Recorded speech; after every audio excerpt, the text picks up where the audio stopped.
Hello and welcome once again to Bible Talk with Ruth and Becky.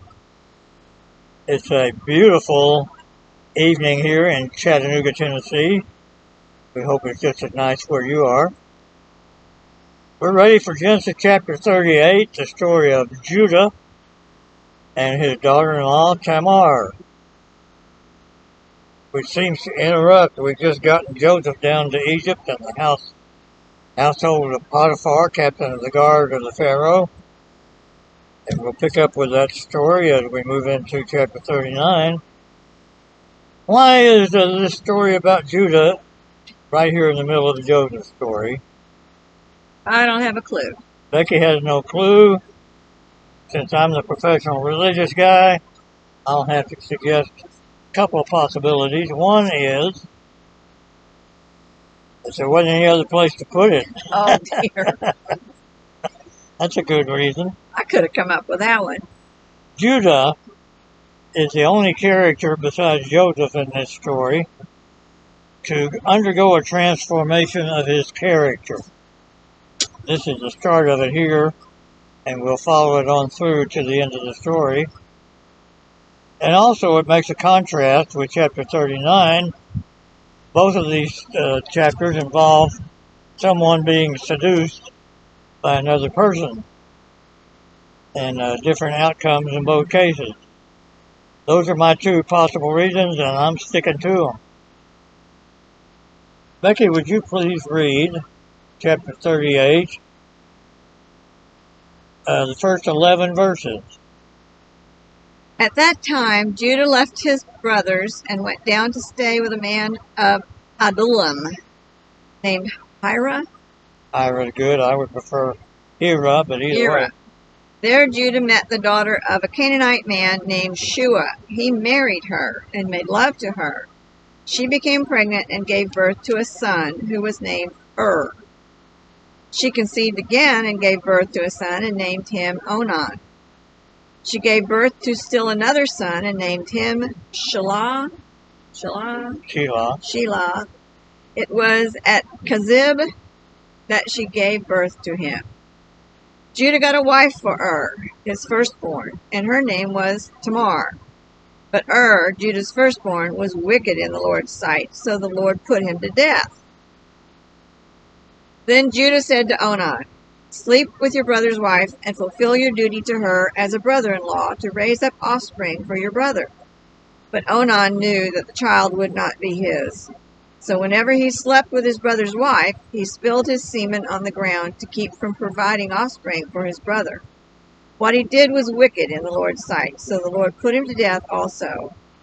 Judah then said to his daughter-in-law, Tamar, "Live as a widow in your father's household until my son Shelah grows up," for he thought, "He may die too, just like his brothers." So Tamar went to live in her father's household. All right, this story raises a lot of questions. It seems a bit unusual because we're far removed in time and culture from their practices. This is the earliest illustration in the Bible of what has come to be called levirate marriage or levirate conception, from the Latin word levir, which means to lift, which means brother-in-law. It was the duty to have children in order to keep land within the family or the clan. And when a man dies without offspring, his nearest kin, usually a brother, the wife's brother-in-law, hence the term for it, would perform the duty of the brother-in-law, that is, to impregnate the widow, and any children she had would be considered the dead man's offspring. Where did that come from? Somewhere. You know as much about where it came from as I do, but it was practiced in other cultures at the period of time.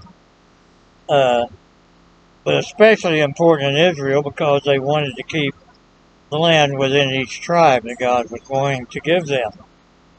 They didn't have the promised land yet, but they're practicing this. And the land didn't belong to the wife. Not to the wife, no, she doesn't inherit. It would belong to the dead man, although she would be living on it with her children. Well, Judah doesn't do too well with the first two sons. They're both wicked, and God puts them to death.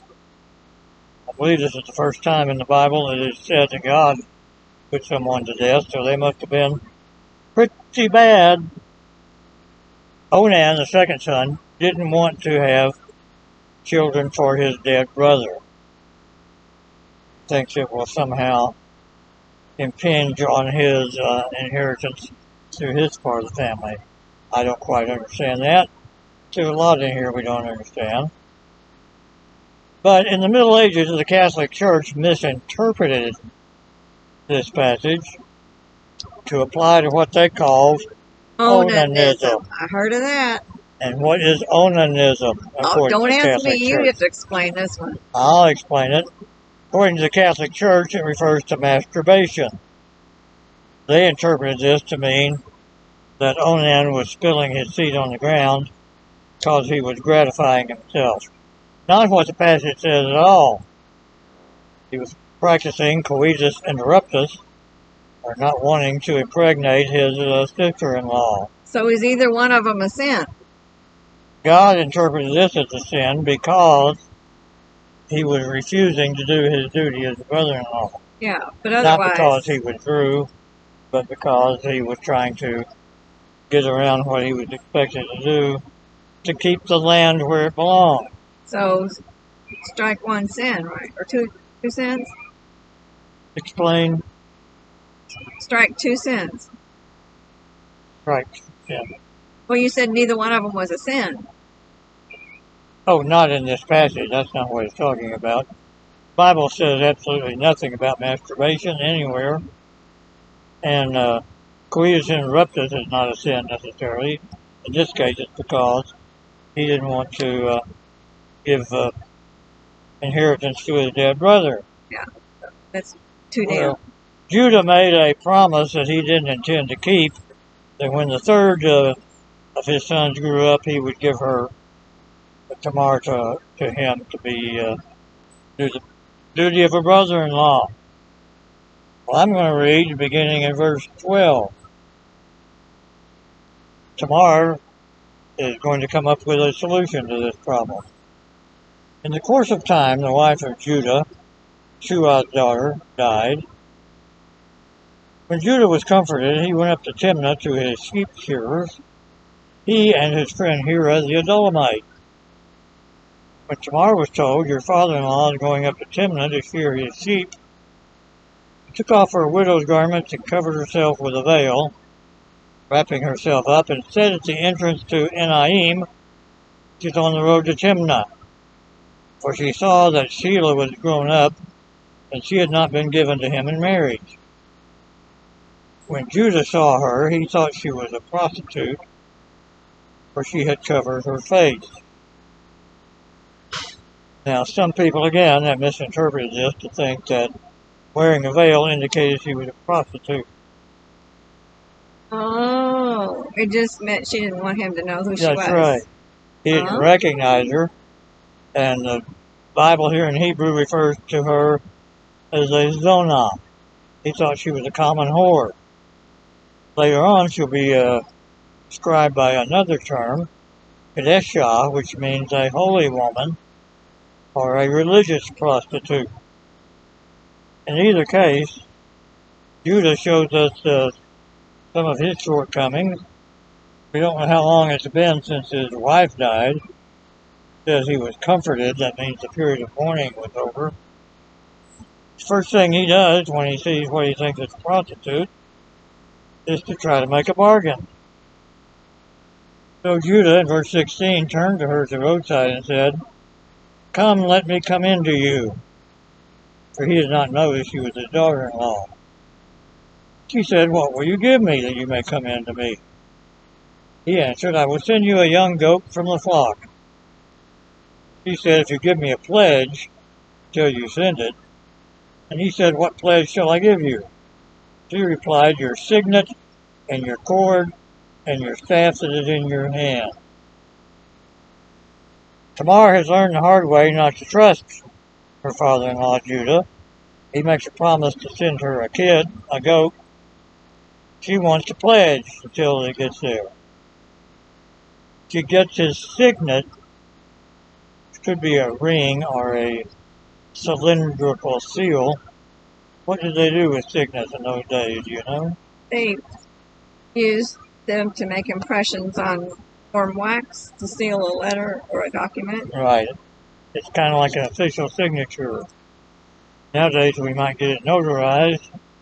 Each person in those days had their own signet seal, and they would use that as the official signature. Which means Judah better get that goat over there, or he's going to be without something important to him. The cord may be what the signet was on, and his staff would be something personal. A man of his stature would have a personalized staff that he would use to walk and to guide his sheep and so on. So he gave them to her and went into her, and she conceived by him. And she arose and went away. Taking off her veil, she put on the garments of her widowhood. Okay, Judah's encounter with what he thinks is a common harlot. And now he's going to show something about his true nature. And going to be taught a lesson about this. Becky, please read verse 20 through 23. Meanwhile, Judah sent the young goat by his friend the Adullamite in order to get his pledge back from the woman, but he did not find her. He asked the men who lived there, "Where is the shrine prostitute who was beside the road at Enaim?" There hasn't been any shrine prostitute here," they said. So he went back to Judah and said, "I didn't find her." Besides, the men who lived there said there hasn't been any shrine prostitute here. Then Judah said, "Let her keep what she has, or we will become a laughingstock. After all, I did send her this young goat, but you didn't find her." Probably we need a little bit of a note about what they mean by a shrine prostitute or cult prostitute. The religion of Canaan at this time was partly what we would call a fertility religion. And in the fertility regions of the pagan religions of the pagan world, even all the way down to the New Testament times and after, there would be so-called holy men and women who were religious ritual prostitutes.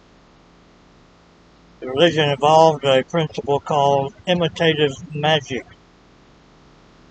That is, you would go to the shrine, you would have sexual relations with the prostitute there, give an offering to whatever god or goddess the shrine represented. They supposedly, theoretically, would imitate what they saw you doing and having sex with the prostitute. Gods and goddesses would have sex, and that would make your land and your flocks fertile. Makes a lot of sense, doesn't it? Don't ask me. If you don't have the truth, you might as well have that, I reckon. Yeah. Sorry about that. Well, you would have